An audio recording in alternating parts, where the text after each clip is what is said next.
ikaw na anak ng Diablo, kaaway ka ng lahat ng mabuti, puno ka ng pandaraya at kasamaan. Hindi ka ba titigil sa pagbaluktot sa pagawin na nasa Panginoon? Anong sabi doon? Yung unang-unang sinabi. Si Saul na tinawag ding Pablo. So, okay, this will be the transition. Tignan nyo, Acts 13. Dito, nagkaroon ng transition yung kanyang pangalan.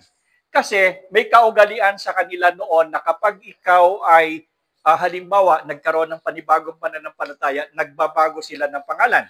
Halimbawa sa Muslim, si Cassius Clay, anong kanyang pangalan sa Muslim? Muhammad Ali. Ngayon, kayo ay naging Kristiyano, ano ang pangalan ninyo sa pagbabago? Dapat meron din kayong alias, di ba? Katulad ni Saulo. Nung naging Kristiyano siya ay naging si Pablo. Kayo, ano?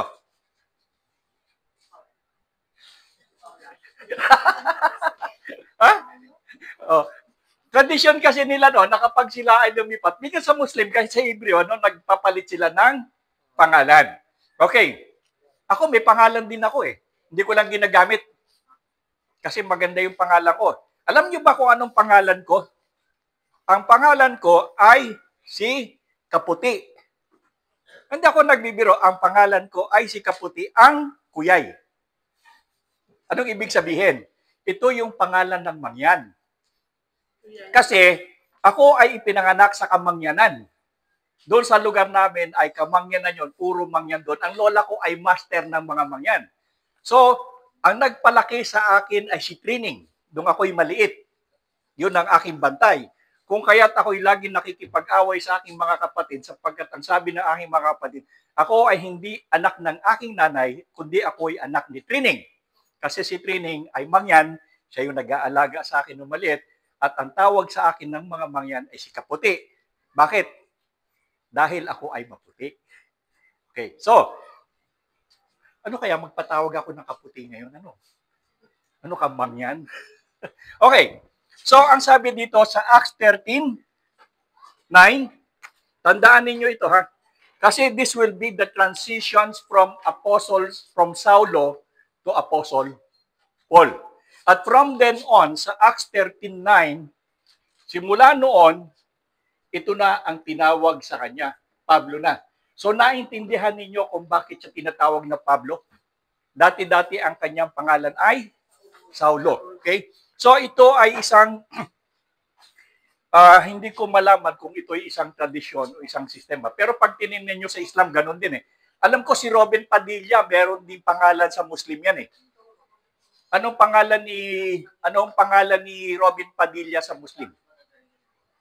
Wala no, hindi natin alam. Pero meron yan. Pag nagko-convert sila, nagpapalit sila ng pangalan. Okay. So ngayon, si Apostol Pablo ay nag-umpisa ng kanyang missionary journey. Ibig sabihin ng paglalakbay, nagsimula siya na mangaral na ng salita ng ating Panginoon. Tatandaan nyo, yung kasing Saul ay pangalang Hebreo. Okay? Si Haring Saul. Pero yung Pablo ay Latin. So si Apostol Pablo from Saul na Hebreo, napapunta siya sa Latin na pangalan na Pablo. So yung Saul ay Hebreo, yung Pablo ay Latin.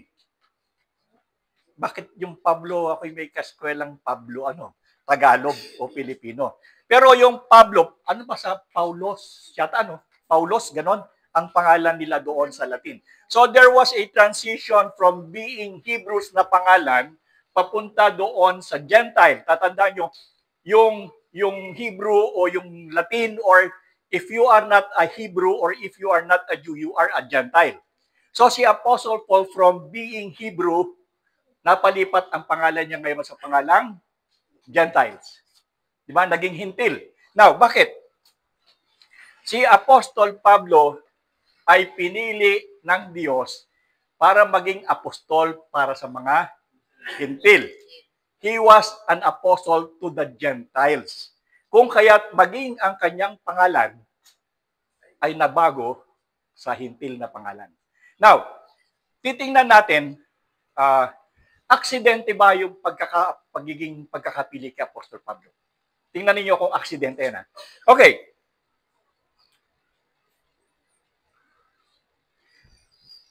Ang kasama niyo doon, remember from Apostle, umpisa na natin to ha. Merong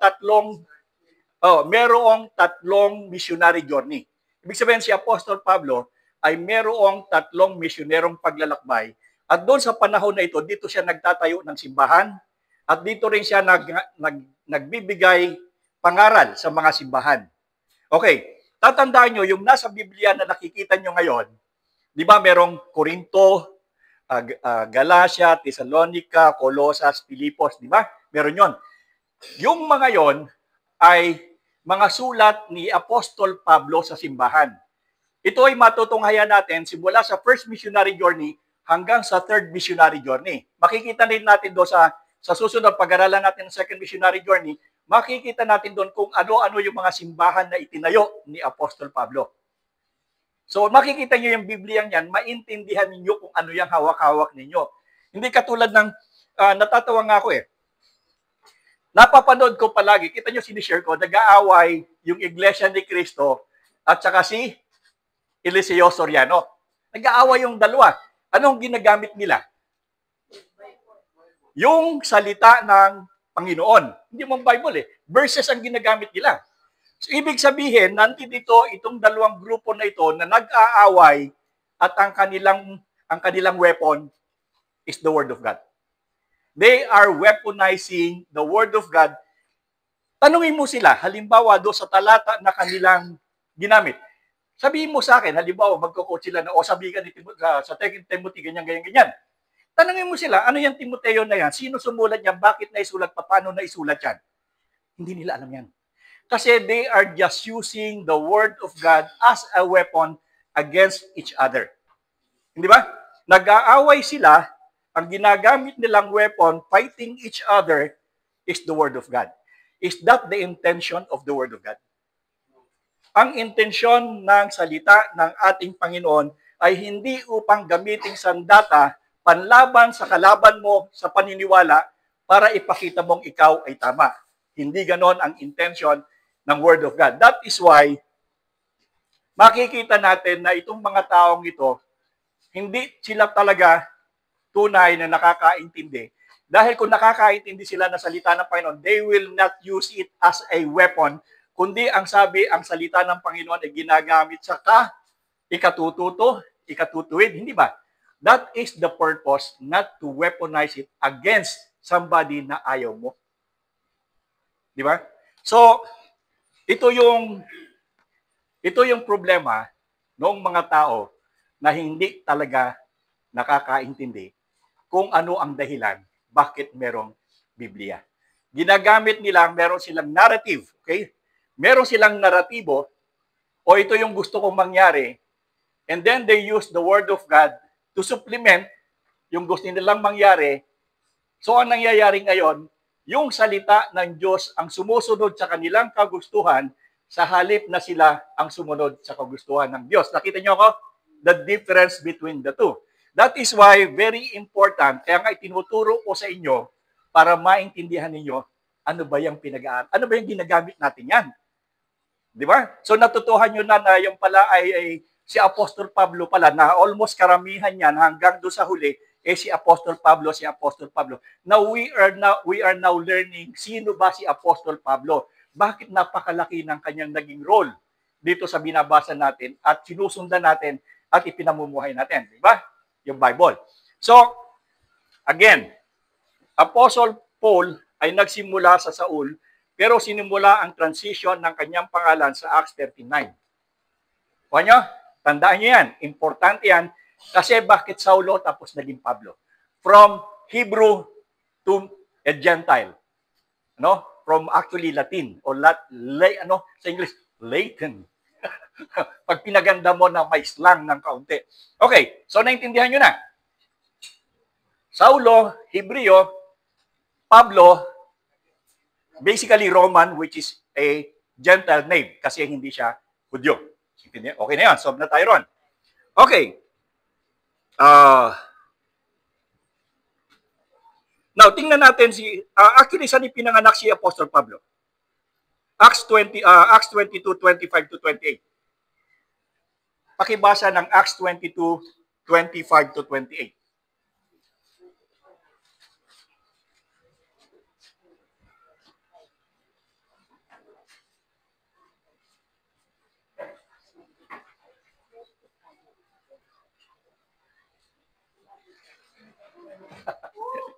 Ang layo na namin. Pauwi na nga kami. Tapos na eh. Okay. Pakibasa yung Acts 22:25 to 28. Ngunit na siya ay magapos na nila ng panaling balat, sinabi ni Paulo sa kapitan na roon, ipinapahintulot ba ng batas na hagupitin ang isang mamamayang Romano kahit wala pang hantol ang human? Sige. Wala pang hatol ang lilit kasi niyan eh. Sige. Diretso. Nang marinig ito ng kapitan, pumunta siya sa pinuno at sinabi, ano ang gagawin mong iyan? Mamamayang Romano ang taong iyon. 27. Kaya't lumapit kay Pablo ang pinuno ng mga sundalo at siya'y tinanong, ikaw nga ba ay Romano? Opo, sagot niya. Okay. 28 na ba yun? Hindi pa siya. Tapusin mo. 28. Sinabi ng pinuno, malaki ang binabayad ko para maging mamamayang Romano. Ngunit ako ay isinilang na mamamayang Romano, sabi naman ni Paulo. Okay. Maganda ito. Nagkaroon ng confrontation nung si Pablo ay hulihin. Nung hinuli siya, nagkaroon ng confrontation sa citizenship. Okay, nagkaroon ng confrontation sa citizenship. Ang sabi noong opisyal na Romano, mahal ang pagbili ng citizenship, ng Roman citizenship. Kasi by that time, kung hindi ka Roman citizen, pwede kang bumili ng citizenship as a Roman. No? So ito ay pwede kang bumili. Kaya ang tanong nung opisyal nung anong tawag doon? Nung sundalo ang tawag doon? Hindi ko nakuha masyado. Yung opisyal, ang sabi nung opisyal, mahal ang maging Romano kasi binibili yan. Kaya mahal. When you say mahal, it pertains to the amount. Pero ano sabi ni Pablo? Ano sabi niya? Ipinanganak ako sa pamayanang Romano. Di ba? Ang sinabi niya, pamayanang Romano. So, ibig sabihin, legitimate, though Apostle Paul was a Jew, he was a legitimate Roman citizen. Paano nangyari yon? Paano nangyari na si Apostol Pablo ay isang Hudyo pero lehitimong Romano? Kaya, ang sabi niya doon sa opisyal, ikaw, bumili ka, ako lehitimo ako sapagkat ako'y ipinanganak sa pamayanang Romano. The word is pamayanan. Parang ano po, US, Okay, dito papasok ang husoli at saka ang sanguinis. Diyan papasok yan. Actually, ang Pilipinas, pwede sa dalawa. Anong ibig sabihin yan? Dual citizenship. Apostle Paul was a dual citizen. He was a citizen of the Jews, but at the same time, he was a citizen of the empire. Okay. Yun ang tanong. Bumili ba siya? Kung siya'y bumili, anong tawag doon? Usually, hindi siya bumili kasi isa pa lang papayanan na siya. Okay. Kung siya'y bumili, ibig sabihin siya ay husoli lang. Husoli lang siya. He has yung right of soil lang kasi binili lang niya eh. Pero ang sabi niya, hindi eh. Pamayanan ako. So, ibig sabihin, kung pamayanan, it is the right of blood. Bakit? Kasi from the very beginning sa Tarsus, yung kanyang pamilya, ninuno niya, yung lola niya, they were already citizen of the Roman Empire. Therefore, kung yung kanyang lolo at tatay niya ay Roman citizen, nung siya ay pinanganak sa Tarsus, kasi nandun sila sa Tarsus eh. Ang Tarsus is basically a part of Turkey ngayon. Is a portion ng Turkey. So ngayon, dahilan sa siya ay yung kanyang mga ninuno ay citizen na ng Roman Empire, nung siya'y ipinanganak na inherit niya yung citizenship ng kanyang mga ninuno.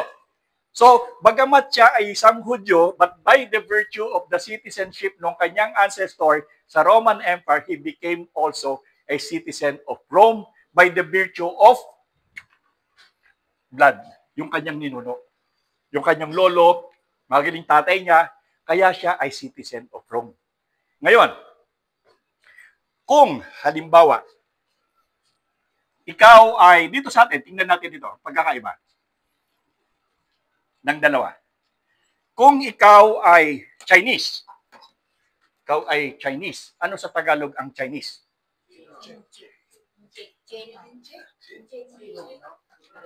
Chino, wag namang inchik. Chino, okay. Chino. Kung ang magulang mo ay Chino at ipinanganak ka sa Pilipinas, ano ang iyong nationality? Ha? Ano ang iyong nationality kung ang magulang mo ay Chinese tapos pinanganak ka sa Pilipinas, ano ang iyong nationality? Chinese ka pa rin. Chinese ka pa rin sapagkat wala tayong batas na hindi. Chinese ka pa rin. Kung ikaw ay Chinese, ang magulang mo ay Chinese at ipinanganak ka sa Pilipinas, Chinese ka pa rin. Pagdating mo dito sa ating Article 4, Section 1, pagdating mo ng right age, pipili ka ng citizenship mo. Hindi automatic ang citizenship sa Pilipinas, not unless ang magulang mo ay parehong Pilipino, automatic na ikaw ay Pilipino by sanguinity. Dito ka papasok, the right of blood. Pero kung ikaw, ang magulang mo ay hindi naman Pilipino at ipinanganak ka sa Pilipinas, it is not automatically you become the citizen of the Philippines because you are right of soil. Husoli ka. Ngayon, kung ikaw naman ay ipinanganak, kung ang magulang mo ay permanent residence sa Amerika at ipinanganak ka doon sa Amerika, ano ang citizenship ng batang ipinanganak? American citizen. Bakit? Ay, residence lang siya. Bakit dito yung magulang? Bakit dito yung Chinese? Dito na nga ipinanganak yung mga Chinese na yun eh. Meron silang batas na husoli. Meron silang batas na husoli na kapag ikaw ay ipinanganak sa Amerika, kahit ang magulang mo ay hindi American citizen, because of the husoli, automatic you become a citizen of that country. Sa Japan, hindi. Kasi sa Japan, walang husoli. Kahit ipinanganak ka sa Japan, hindi ka pwedeng maging Japanese citizen not unless by government approval. But the US is different. Ang US, pag pinanganak ka, automatic. Ito ngayon yung kini-question sa Amerika because Trump is taking it away. Inaalis ito ni Trump ngayon. At ito yung pinag-aawayan nila ngayon dahil ang sabi ni Trump, hindi automatic na dapat ikaw ay kung ang magulang mo ay nakatira dito sa Amerika, pag nagkaroon ng anak, automatic citizen. Sabi ni Trump, hindi dapat ganon. So inaalis ni Trump ang right of soil. Anong sabi ng mga American Indian? Umalis kayong lahat dito kasi sabi ng mga American Indian, kung gano'n ang patayan natin, umalis kayong lahat dito sapagkat kami lang ang baril dito kasi amin dito. Ibig sabihin lahat kayo immigrant. Because din po kasi iba pupunta doon para malak lang. Nang-uwi rin, citizen yung anak. Every year pupunta sila sa Amerika. Gano'n ko lang, kilala mo ganyan. Yung akin naman mga apo, hindi naman gano'n. Ako may mga apo ko kasi nahusoli eh. Yung po, sinanak doon. Pero andito yung magulang uwi. Hindi maganda doon, di anakan yun. Di ba? Kasi andun yung mga privileges eh. Once you got there, you got the privileges. Okay. Which is yun na sinasabi ni Trump. Yun ang sinasabi ni Trump kasi na sinasamantala sapagkat nag-drain yung resources nila katulad ng mga Meksikano. Yung Meksikano, babaliktad ka lang doon sa linya, nandun ka na sa Mexico. Pag nagtumbling ka uli, nandun ka na sa kabila. Ngayon, pag magbubuntis na, magtatumbling pa kabila, manganganak doon, tumbling uli sa kabila, citizen itong anak, may privileges, ang dami nila. Kasi, merong tong stamp. May stamp ito. Magkano ang stamp? Nung nandun kami, magkano kami? 150 ang stamp, food stamp. 150. Isang yun. Kung ang bata mong inianak sa Amerika, ikaw ay Mexican, nandun ka sa Mexico, ang anak mo, 5, na pinanganak sa Amerika, meron kang 5 food stamps. Magkano yun? Ewan ko ngayon. Pag kinonvert mo into money, ang laki nun. Ayun yung sinasabi ni Trump na nagiging advantage, ginagawa nilang advantages or advantage yung sistema ng Mussolini. Sabi ng mga American Indian, kami talaga yung taga rito, ibig sabihin kayong lahat ay immigrant, pati si Trump, umalis kayong lahat dito kasi amin ito. Kung Mussolini ang pagbabatayan natin. Yung racial discrimination, and yet sinasabi ng mga American Indians, dinidiscriminate nyo kami, and yet kami ang may-ari ng Amerika. Okay, anyway, hindi yun ang ating topic. Pero na-topic na natin. So ngayon, let's go back kay Apostle Paul. Si Apostle Paul, ang nangyari ay husoli, at saka, because of the parents, right of blood, citizen siya, and because ipinanganak siya doon sa Roman Empire, siya ay husoli. So both meron siya dual citizen. So nakita nyo na kung sino si Apostol Pablo. Ngayon, being a Roman citizen, ano ang privilege niya? Ano ang privileges ng isang Roman citizen? Remember, kapag ikaw ay hindi Roman citizen, ang punishment sa iyo, kapag ikaw ay nagkasala doon sa extreme, ang capital punishment is crucifixion on the cross. That's why Jesus Christ was crucified. Kasi si Jesus Christ hindi siya Roman citizen. That is why nung magkaroon ng verdict sa kanya, ang ipinataw sa kanya ay crucifixion because he was not a Roman citizen. Though ang hatols dapat sa kanya ay pagkamatay sa pamamagitan ng pagbato, di ba? That is the Jewish law. But because inihain ang kanyang kaso sa Roman Emperor o sa Roman Empire, ang punishment ng Roman Empire pag hindi ka Hudyo, pagka hindi ka Roman citizen, crucifixion. Yun ang kanilang kapital. Kaya mautak yung mga kalaban ni Jesus Christ, hindi siya iniharap doon sa court nila Dahil sa kanila, stoning to death, dito crucifixion. Nakakahiya. Di ba? Shame. Yun ang ginawa nila kay Jesus Christ. Pero hindi nila pwedeng gawin yon. Di ba kinasuhan nila si Apostol Pablo? Ang kaso nila kay Apostol Pablo, si Apostol Pablo daw ay nagpasok ng isang hintil sa templo o sa sinagoga ng Hudyo. Bawal yon. So ang akusasyon nila, ito si Apostol Pablo, bawal na bawal sa amin yan sapagkat yan ay nagpasok ng hintil dito sa sinagoga ng Hudyo. Kaya ang capital punishment ni Apostol Paul, stoning to death. Kaya sabi ni Apostol Pablo, teka muna, hindi niyo ako pwedeng hatulan dito sa hatol ng mga Hudyo. Why? Because I'm a Roman citizen. I have the right, ito yung privileges. Ano ang privilege niya being a Roman citizen? Meron siyang karapatang mag-apila ng kanyang kaso sa Roman court. Di ba? Because he is a Roman citizen, Apostle Paul has the right to appeal to the Roman court. Hindi siya pwedeng puwersahin ng mga Pharisees na siya'y batuhin because hindi mo pwedeng gawin yan sa Roman citizen. Bawal yon. Kasi citizen yan, bakit mo babatuhin?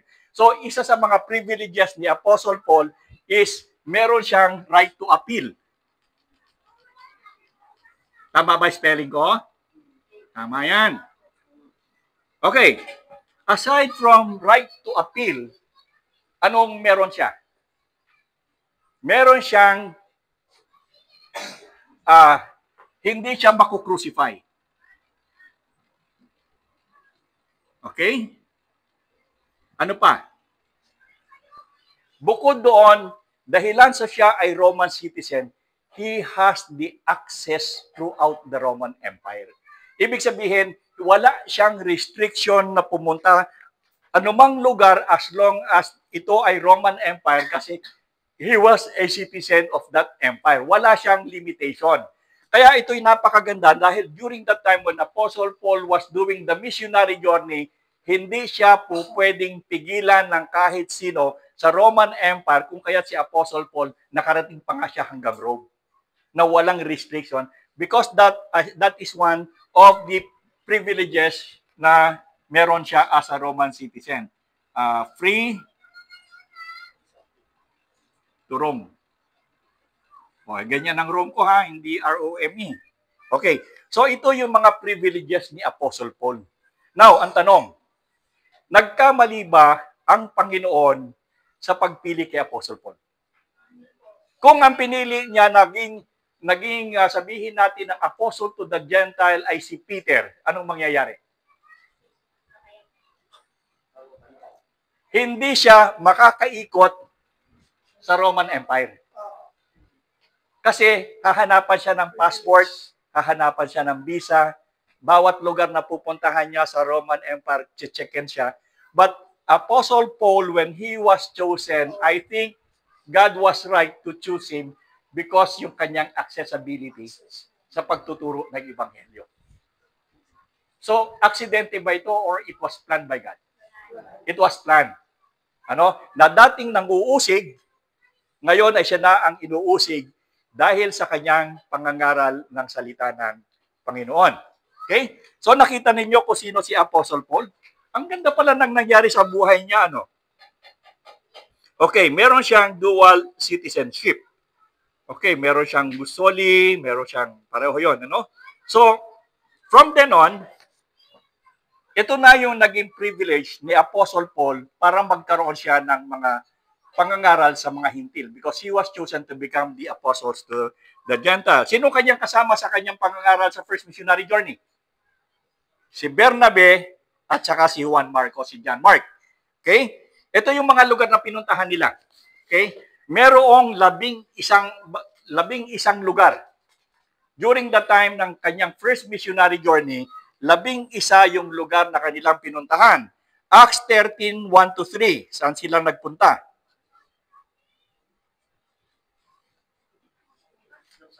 Acts 13:1-3.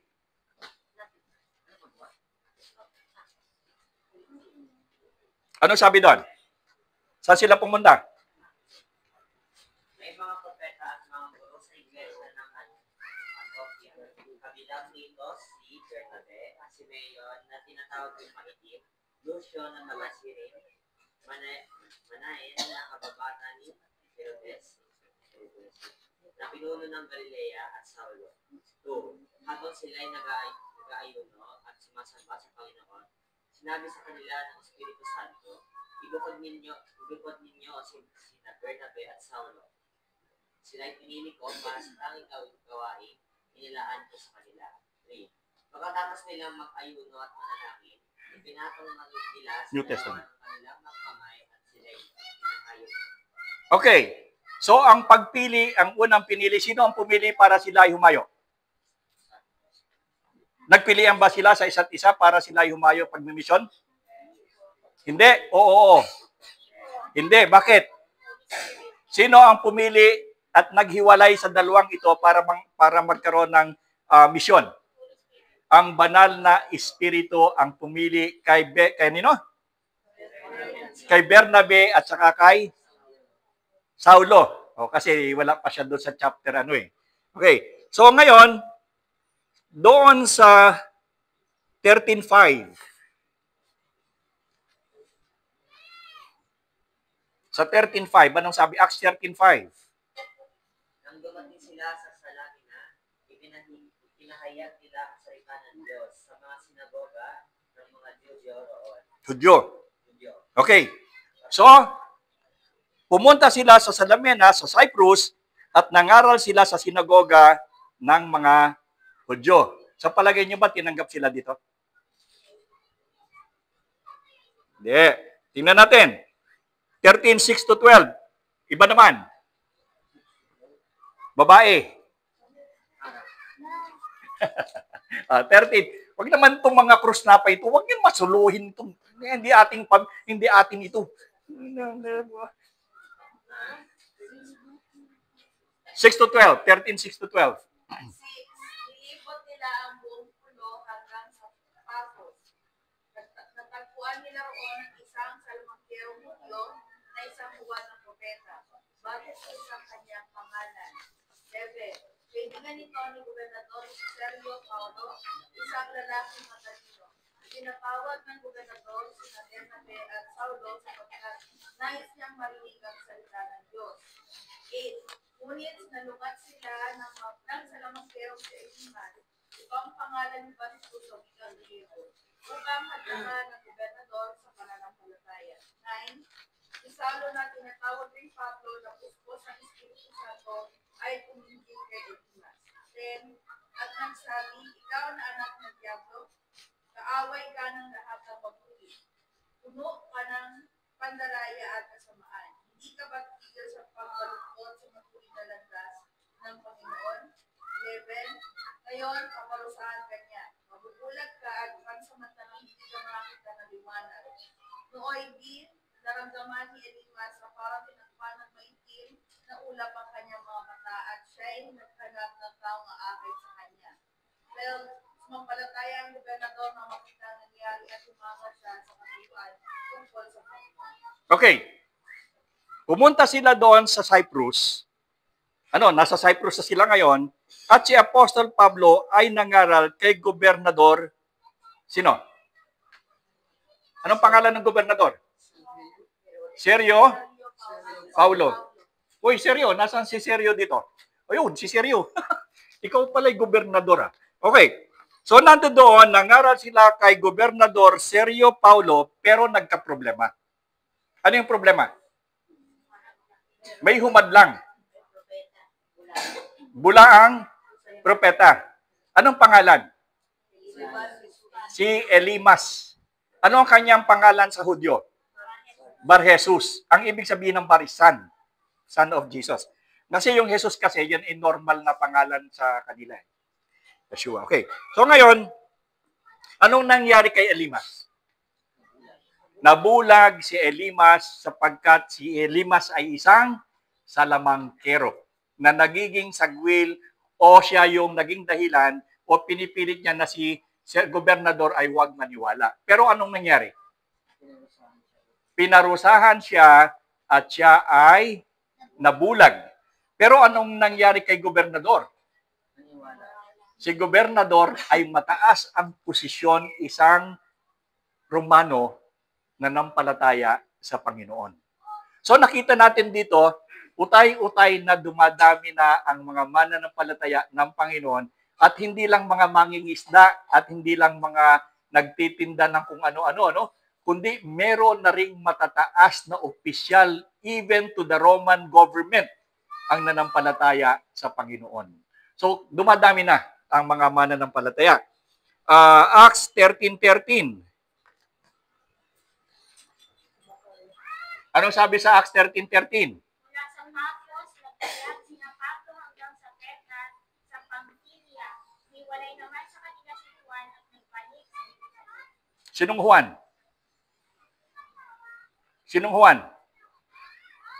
Juan Marcos. Si John Mark. Di ba? So ang sabi dito, pagkatapos doon sa Cyprus, pumunta sila sa Pamphylia at doon sila, di ba kasama nila dito si John Mark. Ito raw yung iniwanan ni John Mark, yung si Bernabe at saka si Apostle Paul. In fact, later on makikita natin na nagkaroon ng diskusyon si Apostle Pablo at saka si Bernabe dahilan dito kay John Mark na ito. Nagkaroon sila ng conflict dahil din kay John Mark na yan. Anyway, 13, ako mahaba ito. Okay, doon sa Acts 13:14-52, summarize ko na lang. Ito yung nangaral ulit sa sinagoga, pero maraming naniwala, ngunit tinanggihan ng mga Hudyo kaya't lumipat sa mga hintil. So nangangaral si Apostle Paul dito sa Antioquia sa Pisidia, dalawang Antioch, Syrian Antioch at saka sa Pisidian Antioch. Nung nangangaral sila sa Pisidian Antioch, nangangaral sila doon sa mga Hudyo, pero tinanggihan sila ng mga Hudyo kung kaya't sina Apostle Paul ay pumunta sa mga hintil. So, nakita niyo consistent ngayon ang pangangaral ni Apostle Paul sa Gentile nation. Di ba? Kasi pag tiningnan mo ang percentage ng population ng mga Hudyo, kapiraso lang sila eh. Hanggang ngayon, kapiraso lang sila eh. I-compare mo sa non-Jewish, million ang population. So dito, by this time, si Apostle Paul at saka si Bernabe, hindi sila tinatanggap ng mga Hudyo. Therefore, sila ngayon ay nag-concentrate sa mga Gentiles. Si John Mark po dito, siya yung sumulat ng Book of Mark. Okay. Titingnan ko. Pero siya yun. Pero siguraduhin natin. Okay, pagkatapos doon sa Antioquia, pumunta sila ngayon sa Iconio. Maraming Hudyo at hintil na naniwala, pero ang mga nagplano masama laban sa kanila, kaya sila tumakas. Okay, doon naman sa Iconio, doon yon sa 14:1-7, maraming naniwala, both Gentiles and Jew. Kaya lamang meron silang oposisyon, kaya sila ay tumakas kasi papatayin sila. Now, doon sa Lystra, Gawa 14:8-20, dito nagkaroon. Pakibasa nga nito. Tingnan natin itong maganda ito eh. 8 pakibasa mo. 8-20. 14:8-20. 8-20 Sa Lystra ay may isang lalaking hindi nakakalakad dahil lumpo na ito mula pa nang ito'y isilang. Siya ay nakaupong nakikinig sa pangaral ni Pablo. Nang makita ni Pablo na ang lumpo ay may pananampalatayang siya ay mapagaling, tinitigan niya ang lumpo at malakas na sinabi, tumayo ka ng tuwid. Lumukso ang lalaki at nagsimulang lumakad.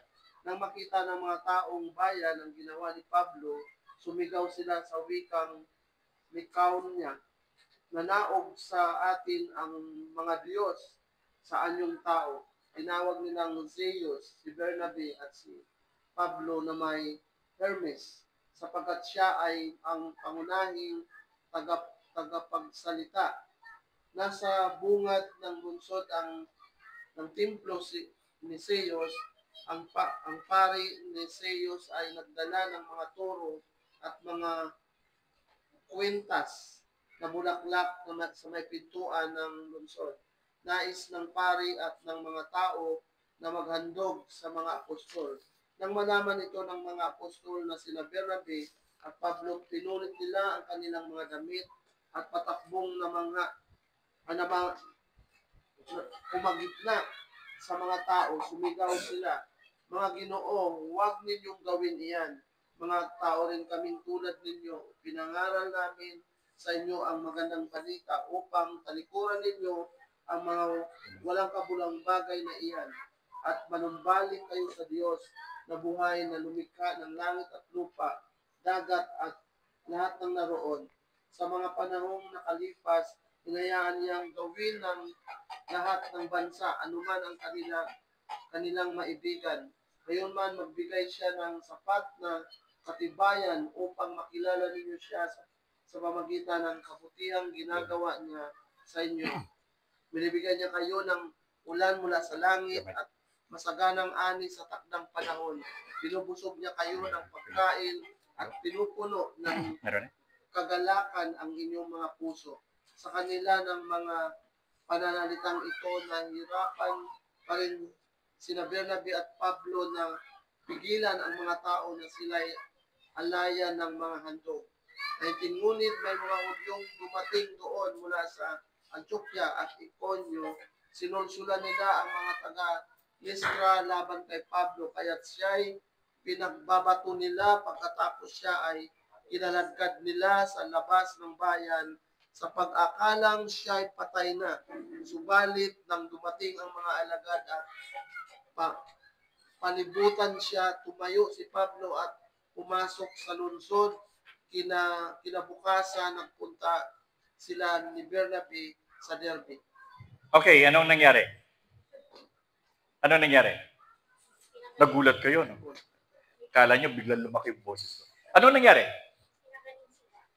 Meron daw isang lumpo. Nung sila'y pumunta na sa Listra, ay merong isang lumpo na kung saan ay nakikinig doon sa pangangaral ni Bernabe at saka ni Apostol Pablo. Nung makita ni Apostol Pablo ang lumpo, anong nangyari sa kanya? Anong naging damdamin ni Apostol Pablo? Pagaling. Kanyang tinitigan ang lumpo at tapos ito ay kanyang pinatayo. Biglang parang may spring yung lumpo di ba? Sabi dito, siya daw ay boom! At yung lumpo ay nakalakad. Ano ang naging epekto nito sa kanila ngayon? Sasampahin sila ng mga tao. Sasambahin si Apostol Pablo at saka si Pedro dahil para daw mayroong Diyos na nanggaling sa itaas na kung saan ay dumating sa kanila. Sino daw ito? Si Zeus at saka si Hermes. Sino may Hermes dito? Yung palang Hermes, bag pala yun. Yung palang araw, meron ng bag nung araw, Hermes. Pero si Hermes pala, kasama pala nung ni Zeus, na isa doon sa kanila ay naging either si Apostol Pablo at saka si Bernabe. Pero anong naging tugon ni Apostol Pablo at ni Bernabe? Nung sila ay akalain ng mga tao sa Ikonyo na sila ay Diyos sapagkat nagpagaling na mayroong sakit na pagkalumpo. Ano ang naging reaksyon ng dalawa? Pinigilan nila. Pinunit nila yung kanilang damit at pagkatapos ay pinigilan nila yung mga tao na sila ay sambahin. Ngayon, dito sa Pilipinas, ibang klase. Kung si Apostol Pablo at saka si Bernabe ay umaayaw na sila ay bigyang pansin sa kanilang ginawang himala at sabihin sila ay Diyos, sa Pilipinas, iba. Di ba? Sa Pilipinas, sa halip na tumanggi sa pagka-Diyos, inaako nila na sila ay Diyos. Sino yun? Number 53. Okay? Tapos, hindi lang yun. Marami. Na almost lahat ng mga ito ay nagsasabing sila ay kung hindi man Diyos, sila ay kinasihan ang Diyos at sila yung itinilaga ng Diyos. At dahilan dito, dapat din silang tanghalin o sila ay dapat ding tratuhin na merong kadyusan. Madami dito sa Pilipinas yan. Pero pag nakita natin yung tunay na katuruan ng Ebanghelyo sa pamamagitan ng pagbibigay ng salaysay kung ano ang naging reaksyon ni Pablo at ni Bernabe, tinanggihan nila ito. At dahilan sa pagtangging ito, anong ginawa sa kanila? Yung mga Hudyo. Anong ginawa ng mga Hudyo? Anong ginawa ng mga Hudyo? Sinulsulan. Sino sinulsulan? Yung mga taga-Ikonyo. At anong nangyari kay Apostol Pablo? Kinaladkad. At iniwanan siyang patay na. Akala nila ay patay na. So, hindi pala madaling mangaral ng salita ng Panginoon. Nangangaral ka na, tapos ganun pang gagawin sa'yo. Uwian na lang yan. Di ba? Nagtatrabaho na nga ako, nangangaral na ako, tapos ito paabutin ko, di ba? Uwian na lang yan. Pero hindi ganon ang naging attitude ni Apostle Paul at ni Bernabe. So, anong ginawa nila kay Apostle Paul? Kinuha si Apostle Paul at pagkatapos sila ay pumunta na sa Derbe. Anong nangyari sa Derbe? Acts 14:21. Acts 14:21.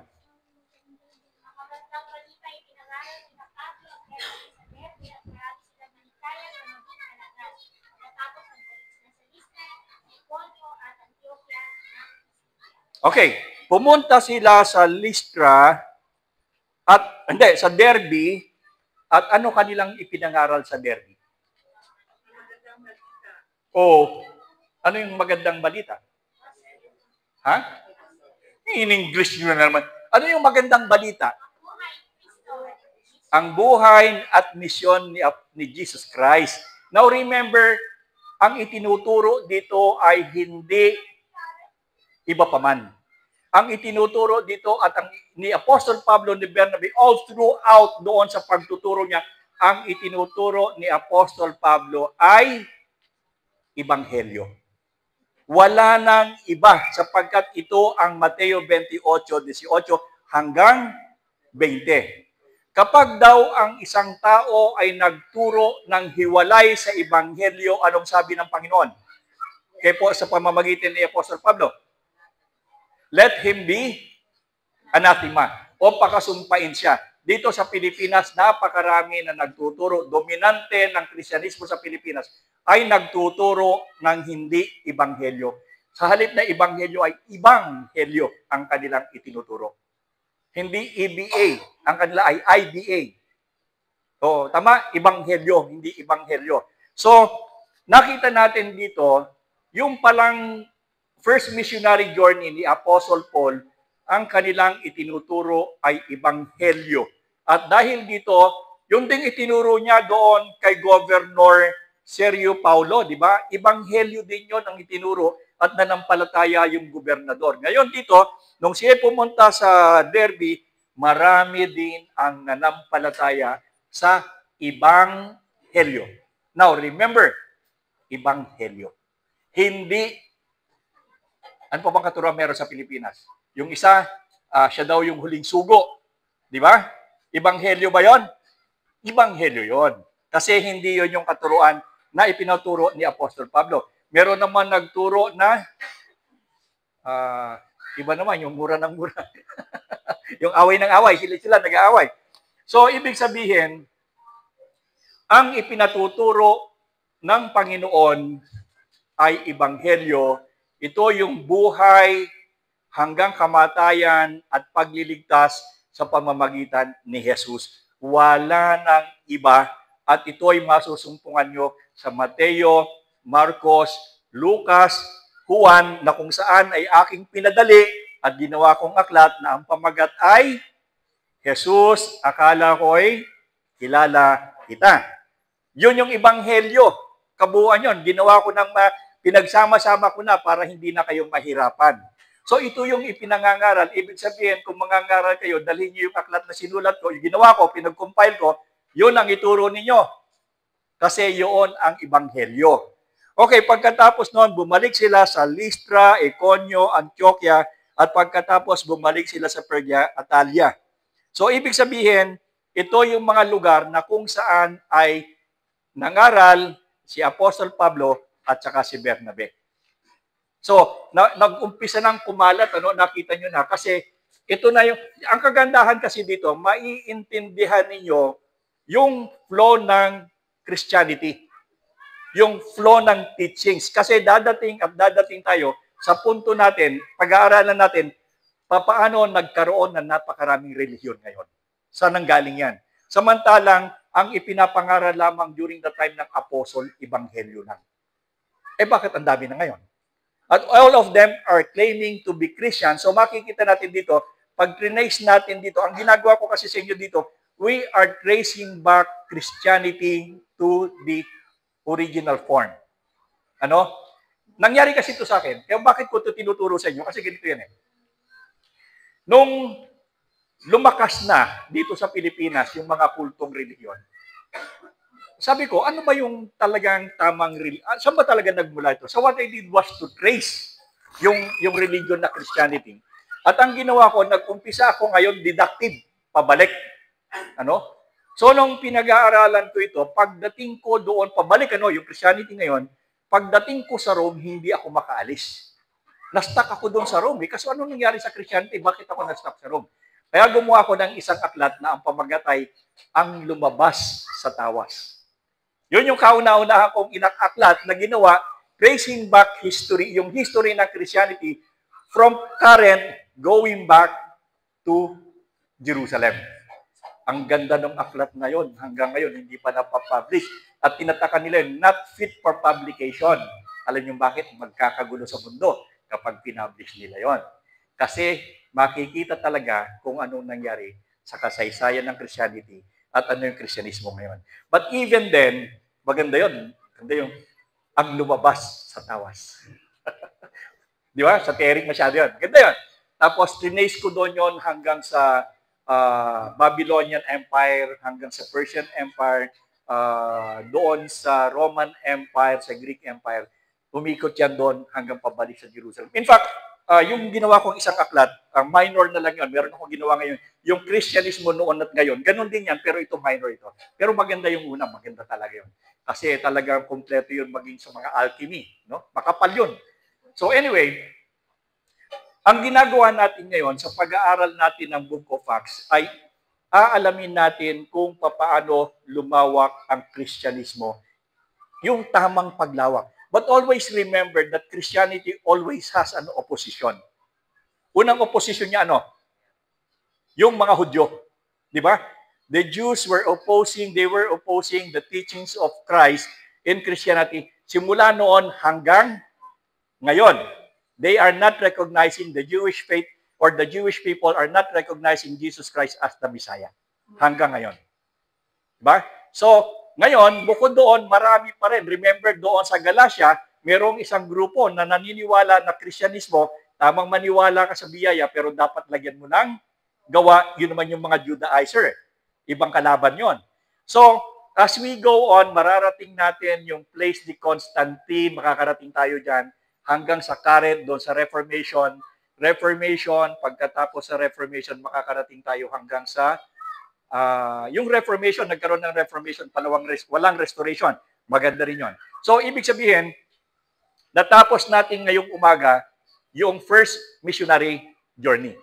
Nakita natin kung ano yung citizenship ni Apostle Paul, bakit siya from Saulo to Pablo, bakit nagkaroon siya ng privilege na makaikot sa Roman Empire, because of the privileges that he has, being a Roman citizen, being a sanguinis and solis. Dual citizenship si Apostle Paul. Okay. Meron ba kayong tanong? Question. Alam ko namang wala na naman kayong itatanong. Diyan kayo magaling. Anong usapan natin ngayon?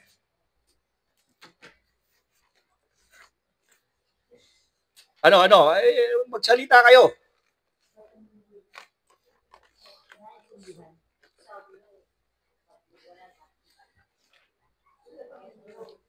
Alam niyo, sa totoo lang, naiinis ako eh. Bakit? Sa susunod, hindi ko nagagalingan yung pagturo ko. Gagawin ko ng magulo para may nagtatanong. Eh, masyadong magaling. Walang magtanong eh, di ba? Naiinis ako. So, susunod, halu-haluin ko na ituro ko. Halu-haluin ko na yan. Oh. Parang pag nagturo ako, nalilito kayong lahat, magtatanong kayo ngayon. Di ba? Di maganda. Eh, kasi pag... Ha? Quiz. Wala naman kayo may sasabot. Pag tinanong ko nga kayo masusunod na linggo, wala, nakatunga na naman kayo. Mag-quiz pa tayo. Magkakaalaman lang yan. Wag na. Anyway, so, ang pag-aaralan natin sa susunod yung... Ito mahaba muna ito. Hindi natin matatapos sa isang section. Yung second missionary journey. Dito na mag-uumpisa yung pagtatayo ni Apostol Pablo ng simbahan, at dito na rin mag-uumpisa si Apostol Pablo na questionin yung mga simbahan dahil sa maling ginagawa na katulad ng Corinto, ang Corinto, talagang, ang problematic dito yung Corinto at saka yung Galatians eh.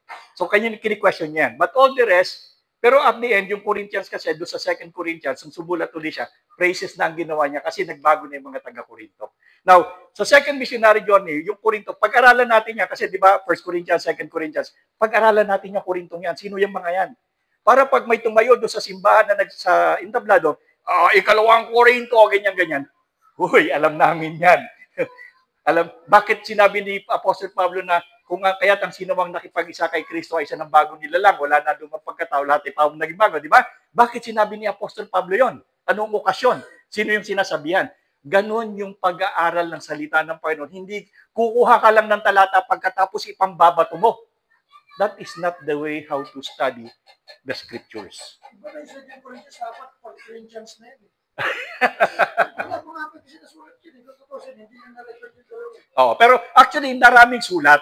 Kaya lamang, doon sa pagpili niyan, doon sa mga grupo na namili, ini-eliminate nila pag nakikita na kasi nila na parang merong disagreement. Actually, inaalis lang nila. Pinupurify nila. Kaya that is why yung 27, yung mga dyan, the way they look at it, ito yung in a purified form. Maraming sulat. Marami. Daan yan. Pero yung mga nagbuo ng New Testament, pinili lang nila yan. Pinag-aralan nila yung walang mga salungatan na sabihin natin na ito yung tama, mas tama ang pagkakasulat. Anyway, commercial. Meron akong, ito ang isa sa bagay, hindi ito para sa lahat. Nakita niyo yung pinost ko doon sa inyo, pinadala ko yung 8 aklat na actually, merong bumibili na, pinapakyaw na, at gusto nilang bilhin yung lahat ng aklat. Actually, kapag binili mo yung lahat ng aklat na yon, pwede ka nang, basta intindihin mo yon as if graduate ka sa seminaryo. Yun ang level nun. Ngayon, ito yung huli. Ito yung huli. Ang ginawa ko is understanding and defending the scriptures in full Tagalog. Kasi ang hirap Tagalogin ng title. Kaya nilagay ko na lang sa ilalim in full Tagalog. Now, ano ito? Itong aklat na ito ay homiletics, ito ay hermeneutics, ito ay exegesis, and this is apologetics. All in one. Tagalog. Napakadaling intindihin. At kapag pumasok kayo sa seminary, most likely 12 units ito. Doon sa apologetics, sinimplify ko ito.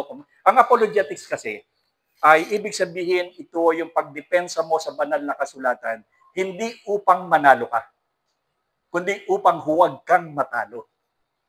Kasi bilang Kristiyano, we do not hit people. So we just defend the scriptures na hindi tayo tatalunin. Pero hindi tayo mananalo. Kasi when you say panalo, masasaktan yung tinalo. So dito, we are just defending the scriptures the way that the scriptures will not be compromised. That is apologetics. Ating apologetics. Maraming apologetics eh. Pero kung minsan ako nung araw, sa apologetics ko, pag ako nainis sa'yo, I will pin you off the wall. Salbaya ko minsan. Kawawa ka talaga sa akin noon, nung bata-bata ako. Talagang kawawa ka sa akin. Yung isang grupo dyan, 3 beses, 3 beses na dumaban sa akin, nung pang-4, nakiusap na. Kasi ang daming nanonood, I will really pin you on the wall. Pero ngayon, mabait na ako eh, pababayaan na kita. Pero ang apologetics basically is, ano nangyari? Nakikipag-away ka lang. Anong nag-serve ng pan mo? Debate, wala. That is why yung debate, sabi ko sa iyo, they are weaponizing the word of God. But in apologetics, Christian apologetics, we do not do that. We just argue for us not to lose. Yun ang kagandahan sa atin. Now, homiletics dito yung, meron pa tayong oras, sandali lang to. Yung homiletics, ito yung paggawa ng sermon. Homily. Ito maganda to. Kasi doon sa simbahan na inumpisahan namin doon, sabi ko nga sa'yo, maliit na simbahan, pero nag-produce yun ng 7 pastor.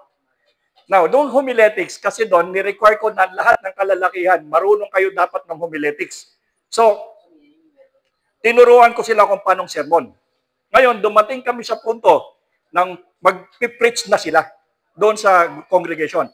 So, nagkaroon sila ng practice.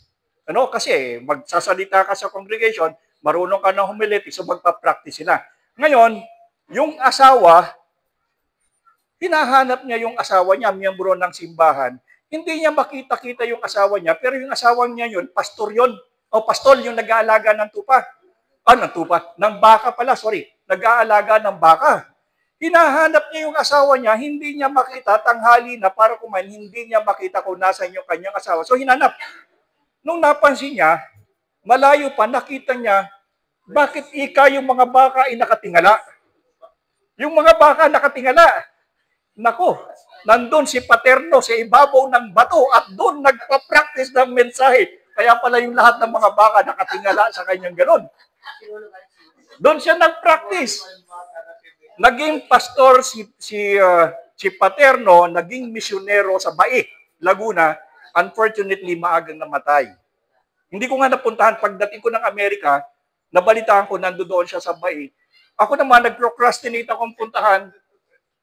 Pagpunta ko doon, hindi ko na inabutan na matay. Pero, naging pastor at naging misyonero. Yun yung sinasabi ko sa yung tinuruan ko na hinahanap ng asawa ay nandoon sa ibabaw ng bato At yung lahat ng baka ay nakatingala kasi nagpa-practice yung kanilang pastol. Sinong may mga... Ewan ko sa inyo, kayong mga kalalakihan, pag nag-practice kayo, titingnan ko kung sino magiging ano ninyo, yung manunood sa inyo. Baka yung mga anak ninyo, yung mga apo nyo. Pero to, maganda to mga baka yung nakatingala sa kanya. At nandito ito, very nice book. Pero ito, pang lalaki lang. Pang lalaki lang. Yung mga babae, hindi naman kayo pwedeng mag-hermeneutics Pwede kayo sa apologetics, pwede kayo sa hermeneutics, yung exegesis. Yung exegesis naman ay kung papaano mo pag-aaralan yung Biblia. Paano mo hahanguin yan. Now, merong kalaban yan Yung exegesis kasi, yung pagpapaliwanag mo ng tamang pagpapaliwanag, katulad ng ginagawa ko sa inyo. Pero meron din tinatawag na eisegesis. Yung eisegesis naman, ginagamit yung Biblia, binabaluktot nila para sumama sa kanilang naratibo. Ibig sabihin, meron akong gustong paksang, yung paksa ko, gusto kong sabihin ako'y anghel. Ang gagawin ko para masuportahan ko yung pagiging anghel ko, kukuha ko ng talata sa Biblia at ilalapat ko sa akin para ako'y maging anghel. Eisegesis yun. Ibig sabihin, binabaluktot mo yung Biblia sa halip na ikaw ang sumunod sa Biblia, yung Biblia ang pinasusunod mo sa iyo. That is eisegesis. Yung exegesis, kung ano yung sinabi ng Biblia, yun ang sinusunod mo at yun ang itinuturo mo. So, promotion. This is the book that I made. Understanding and Defending the Scriptures in Full Tagalog by Mr. Arnel Cruz. Parang si Jose Marichan, pagkakatapos ng kanta by Jose Marichan. Anyway, nakakatuwa, no? Actually, yung umu-order sa akin yan, Batang Kalsada yun. Ako'y maraming tinuruan ng mga batang kalsada. Isang ngayon magpapastor na. Street kid yan At bukas, I'll be meeting him. Sabi niya, Kuya, dalhin mo yung at bibilin ko lahat yung aklat mo. Gusto kong mabasa lahat. Kasi sabi niya, tuwing Lunes, sabi niya, Kuya, tuwing Lunes, binabantayan ko yung dina-download mo ng Sunday. So, pag Monday na, nakaabang na sila, pinapanood na nila yung ina-upload ko, what we did on Sunday. Katulad nito, at saka yung sermon ko, bukas, panunuorin na nila yon. Dating mga batang kalsada yan. Street kids. So sabi ko sa kanila, pag hindi kayo nagtino, ang pupuntahan nyo lang ay pag hindi sementeryo, ano pa? Hospital, o kaya ay kulungan. Yun, sabi ko, yan ang pupuntahan ninyo. So, but many of them now are naging Kristiyano, at yung nagpapastor. Nakakatuwa naman. Anyway, wala na kayong question. Bukas sa susunod, lalabuin ko na yung turo ko para magtanong kayo. Okay. Pastor, Walter, closing prayer mo. Huli ka